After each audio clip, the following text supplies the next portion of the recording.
जैसे पानी का रिश्ता है प्यास से और कहानी का रिश्ता है किरदार से, वैसा ही रिश्ता है पब्लिक लेंस का किताबों से। तो हमारा यहाँ पे पहुँचना स्वाभाविक था और हम आ पहुँचे हैं विश्व पुस्तक मेला। आज विश्व पुस्तक मेला का आखिरी दिन है और हम कुछ किताबों की खाक छानेंगे, जानेंगे और नई किताबों के बारे में, नए किसी कहानियों के बारे में। तो चलिए हमारे साथ बुक फेयर। यहाँ की भीड़ देख के मैं काफ़ी रोमांचित हूँ, काफ़ी उत्साहित हूँ, क्योंकि इंडिया के अंदर ये होता है कि अगर कोई भी बुक बेस्ट सेलर रहती है तो उसकी मुश्किल से 5,000 कॉपियाँ ही बिक पाती है। हम यहाँ पे किताबों के लगे ढेर में से वो किताबें आप तक पहुँचाने की कोशिश करेंगे, उनकी कहानियाँ पीछे की किताबों की आप तक पहुँचाने की कोशिश करेंगे और जानेंगे नई नई किताबों के बारे में। और हम कोशिश करेंगे ज़्यादा से ज़्यादा हिंदी से जुड़ी हुई किताबों को एक्सप्लोर करने का। तो आप देख सकते हैं आज लास्ट दिन है बुक फेयर का और यहाँ पे भीड़ काफ़ी ज़्यादा है। अभी हम किताबों के पास चलेंगे, लेकिन इंट्रो के अंत में मैं आपको एक बात बताना चाहूँगा। जैसे कि आप सभी को पता है भारत गणतंत्र के 75 वर्ष पूरे हो चुके हैं। इसी थीम पर इस वर्ष के बुक फेयर की थीम है हम भारत के लोग। और यहाँ पे अलग अलग कंट्री से पब्लिशर आए हुए हैं, राइटर आए हुए हैं। अंदर चलते हैं और देखते हैं। यह है राष्ट्रीय पुस्तक न्यास Bharat, national book trust India, जो इसको ऑर्गेनाइज करवाती है बुक फेयर को। उसका ये स्टॉल लगा हुआ है। इसमें हम कुछ देखते हैं, एक्सप्लोर करते हैं हमारे काम की कौन कौन सी किताबें हो सकती है इसमें। नेशनल ट्रस्ट बुक के स्टॉल में एंटर करते ही हमें एक बहुत अच्छी बुक हाथ लगी, जिसका टाइटल है प्रारंभ। और इंग्लिश में भी है और हिंदी में भी है। इंग्लिश और हिंदी में दोनों में इसका अनुवाद हुआ है, लेकिन इसकी जो मूल जो प्रति है इसकी वो मराठी में लिखी गई है। अगर किसी को मुंबई नगरी के स्थापत्य के बारे में जानना है और उस टाइम में उसमें किस प्रकार से उसकी नींव रखी गई और उस कहानी के बारे में अगर जानना है, तो ये बुक आपके लिए काफ़ी इंटरेस्टिंग रहने वाली है। इसको लिखा है गंगाधर बोडगिल ने और काफ़ी अच्छी किताब है। पूरा मुंबई का स्थापत्य और उसका एक जीवंत वर्णन इसमें किया गया है। डॉक्टर राम मनोहर लोहिया को सभी जानते हैं, उनसे जुड़ी हुई मुझे यहाँ पे 3 किताबें मिली। और एक इंदुमती केलकर के द्वारा लिखी गई है। इस बुक में उन्होंने अच्छे से उनके समाजवाद के दर्शन को बताया है। जैसे वो बताते हैं कि उन्होंने न तो कभी मार्क्सवाद को स्वीकार किया और न गांधीवाद को, लेकिन उनके जो समाजवाद की रूपरेखा थी वो किस तरीके से थी, अगर आपको जानना है तो ये बुक आपके लिए सही रहेगी। उसके अलावा वो देश की यूनिटी में काफ़ी विश्वास करते थे और वो एक अलग कॉन्सेप्ट देते थे। तो ये प्रयाग नारायण त्रिपाठी की लिखी हुई बुक है। इसमें उन्होंने अच्छे से बताया कि राम मनोहर लोहिया देश की यूनिटी पे क्या सोचते थे।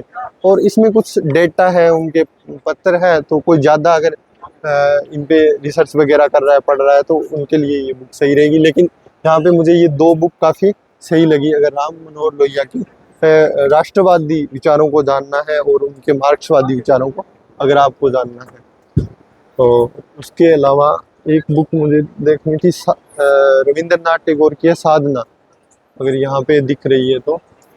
यहाँ पे कुछ किताबें मुझे इंटरेस्टिंग लगी, जिसमें से मैं एक किताब खोज रहा था कि छत्तीसगढ़ के कल्चर के बारे में एक संक्षिप्त में हो और सार संदर्भ में कुछ दिया हुआ हो। तो ये छत्तीसगढ़ का लोक पुराण मुझे एक बुक मिली है, मैं इसको अपने कलेक्शन में शामिल करूँगा। और इसकी अच्छी बात है कि इसमें छत्तीसगढ़ की भाषा और वहाँ की परंपरा और गांव के जो वहाँ के नामकरण है उसके बारे में अच्छे से इसमें बताया गया है।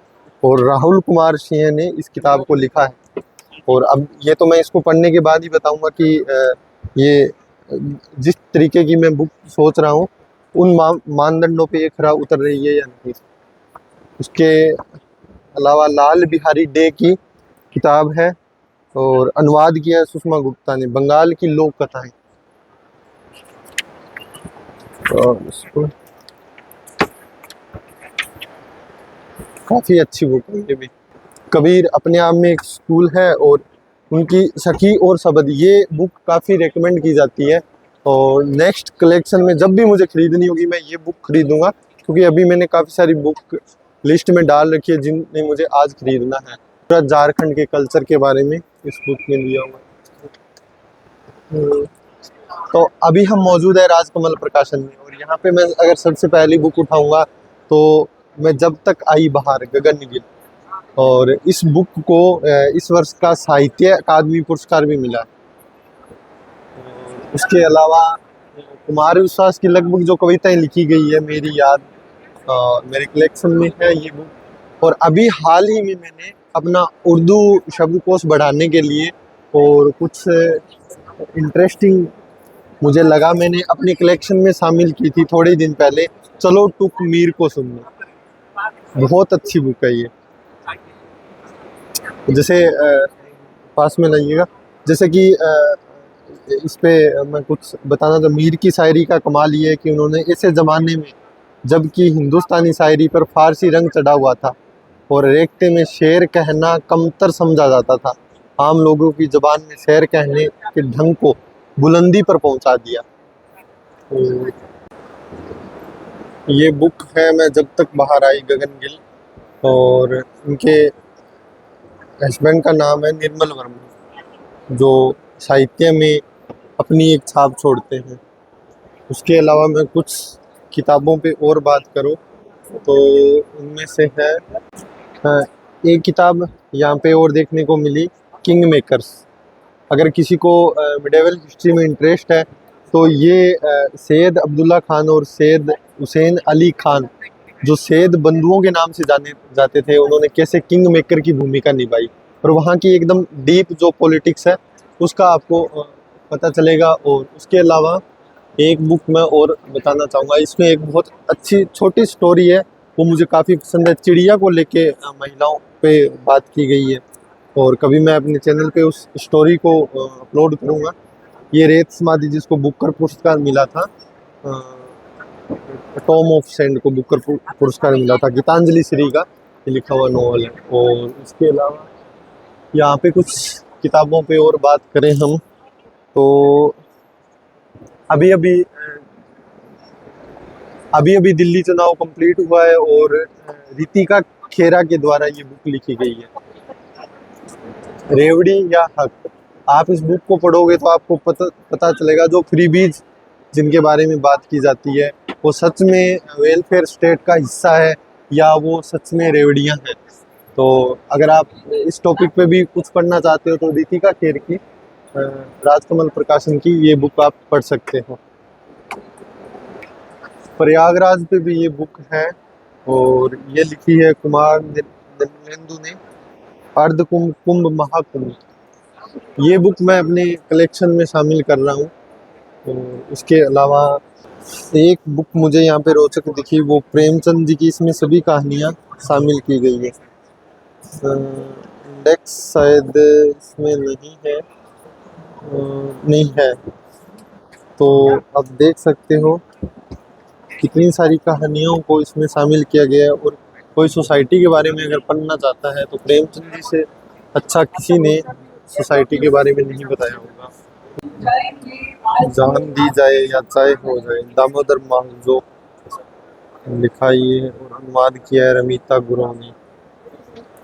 चाय पे कोई बुक और मैं उठा के उसके बारे में मैं बताऊं, ऐसा हो ही नहीं सकता। इस समय हम मौजूद है सम्यक प्रकाशन में। आप देख सकते हो हमारे पीछे किस तरह की किताबें रखी हुई है, और पहली ही किताब शुरू होती है डॉक्टर भीमराव अंबेडकर से, the Hindu code bill part first. ये कई पार्ट में है सर, ये कितने पार्ट में है किताब? दो पार्ट में। ये 2 पार्ट में बुक है हिंदू कोड बिल पर। देख सकते हो। मुझे एक बुक यहाँ पे देखनी थी, हो सकता है मैं लूँ भी। साइड होइएगा थोड़ा सा, यहीं पे थी, नरक पेशा, सिर पर मेला ढोना नियति बनी। ये है मुल्लक चंद बेनीवाल की किताब, सीवर में जिंदा लाशें। इंडिया के लिए आज भी ये बहुत बड़ा क्वेश्चन है, कितना इस पे काम हुआ और कितना होना है बाकी। और मुल्लक चंद बेनीवाल, आप मेरे पीछे देख सकते हैं, आज लास्ट दिन था बुक फेयर का और सारा सामान समेटा जा रहा है। हमने भी अपना हिंदी वाला झोला किताबों से भर लिया है और इस वर्ष का पूरा कलेक्शन हमारे पास कंप्लीट हो गया है। फिर भी हमें और नई किताबें मिलेगी तो हम आप तक पहुंचाएंगे, उनके रिव्यू देंगे। जुड़े रहें पब्लिक लेंस के साथ। जय हिंद, धन्यवाद।